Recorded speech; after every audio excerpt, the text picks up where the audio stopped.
Camera पे बैठ के सुना ना कहा अरे सजनवा हो बलमुआ हो करे जवा हो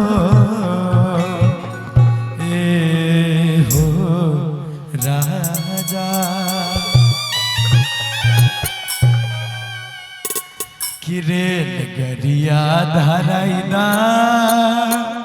अरे बलमुआ हे राजा धरा देना अरे कहा किरेल गरिया धराई दम बलमुआ जाइब थावे धाम ना गरे खबड़ी मत जा अगला बेरी जइहा हम चाहतनी ना का जैसे भैया को गमछी मंगा दे तो और मजा आ अच्छा तनी देर खातिर उषा जी के अपन पति बना ले ना मने में कुछ लागल बा भाई मने में कुछ लगे छ हेलो कहाँ से लाइल करो बाप रे बड़ी मोहब्बत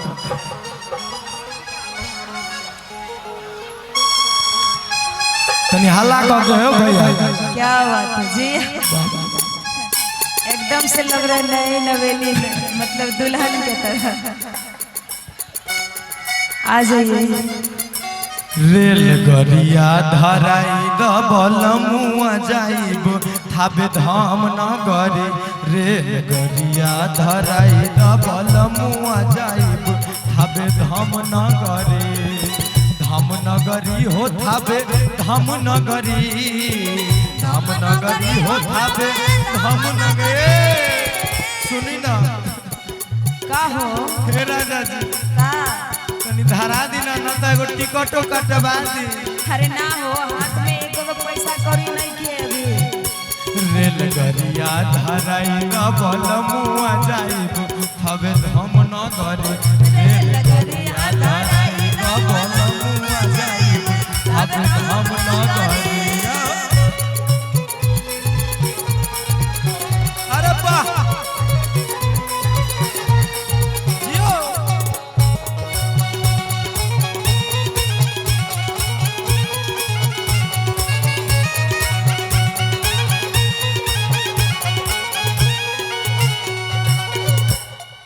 अरे राजा का सुना तारा का हो देखी ना बगल वाली गोदनियो चल गई बा तो चल गइल बता जाए दो हमरो जाई के मन करता अच्छा हाँ तनी चली ना अरे ना हो सुना ना का औरतिया के भाव लगता कहता कौना भाव में सुनी ले कि थाबे में लागल बा मेला सुने लेके तू नहीं जइब त जाई अकेला हे का हो सुनी ले कि थाबे में लागल बा मेला तू नहीं जइब त जाई अकेला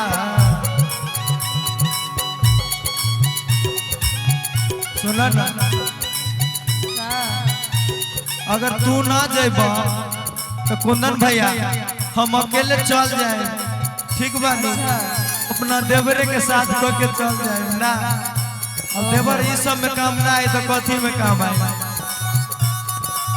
सुनी ले कि थाबे में लागल बा मेला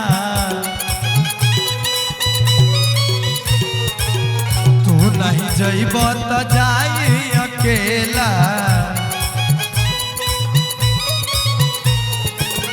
सुना तारा का अगर ना जेब ना अच्छा तो लाल बाबू भैया से कह के एगो टिकट कटवा दी ओहो और संगी श्रीकांत भैया के ले चल इतना जल्दी कौन सी के बाबू जय जय भैया कैमरा कॉल ओहो सुना ना का एगो टिकट हो बलमुआ हो करे जाओ राजा हो एगो टिकट कटाई द बलमुआ जाइब थाबे धाम न करे रेल गरिया धराई द बलमुआ जाइब थाबे धाम न करे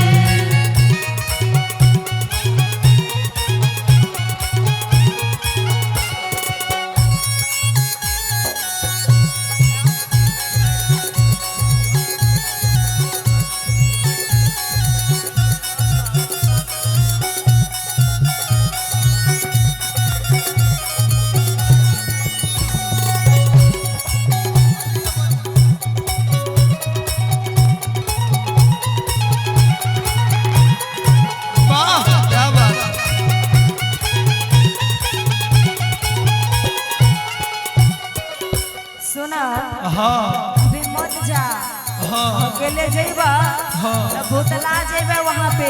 अच्छा बड़ी भीड़ लागता वहाँ पे। हाँ ठीक बानू। ना मानो हमरा के जाए दिए राजा। एक मिनट श्रीकांत भैया कहती है बोली ना कि अरे नया नोहर अभी कन्या बारू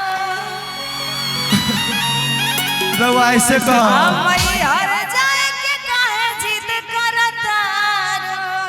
हमरा जाए दे अरे ना जाओ रवा जब से लेनी है खूब ना फोन पर बात करावता नहीं अच्छा ना जाए दे तनी अपना मन के बनबा। कुंदन भैया से कह के बेलोनो ले आए अच्छा चल जाए। हाँ तो सुना हाँ कि अरे नया नोहर अभी कन्या बारू मैहर जाए ले काहे जिद करतारू। अच्छा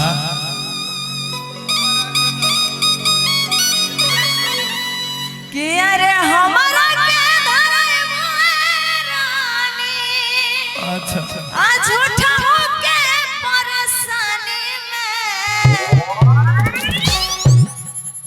आ धनिया भुला जाइबू तू मैहर के मेला में।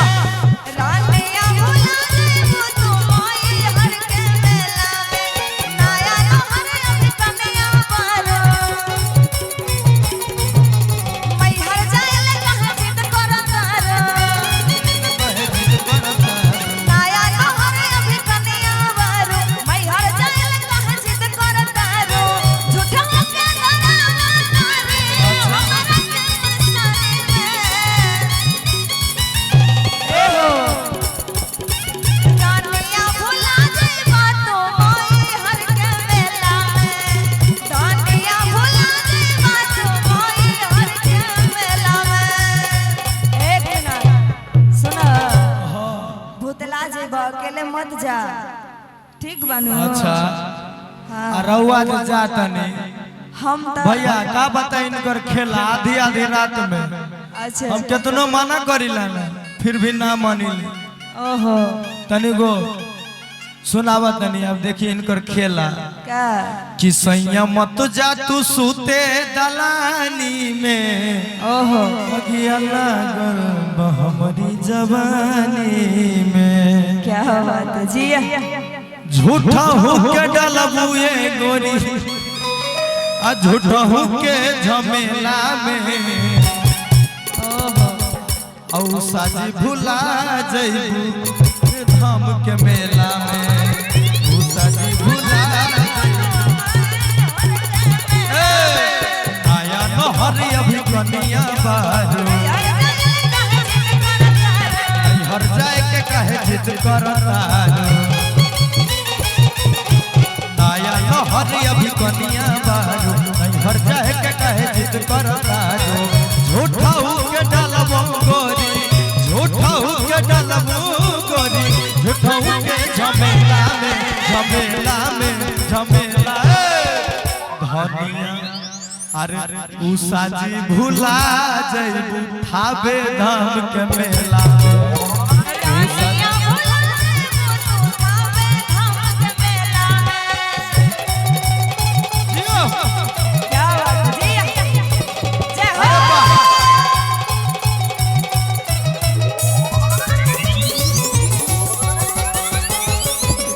वाह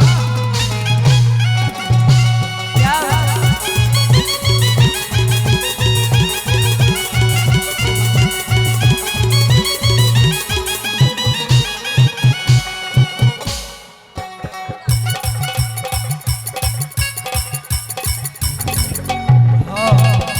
का हो सुना ना अगर ना मन तो माई के मूर्ति घरे में बैठा के हम पूजा कर ले हाँ तो कला बाहर जाए के नहीं के।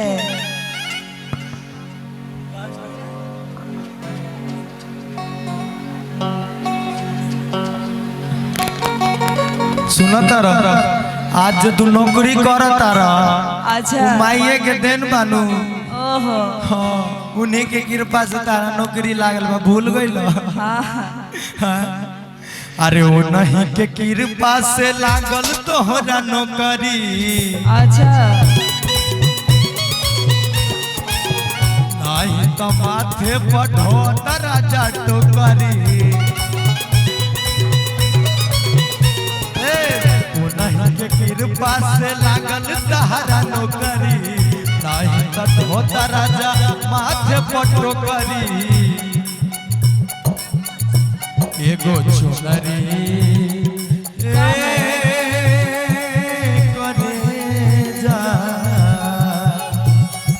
कुंदन भैया राजकुमार भैया एगो चुनरी मंगाई 10 जन्म जाइब थाबे धाम न करे रे।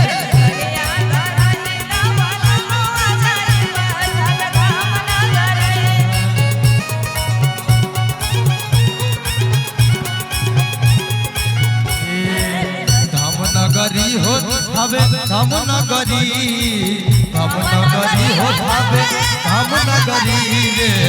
करिया धराई द बलम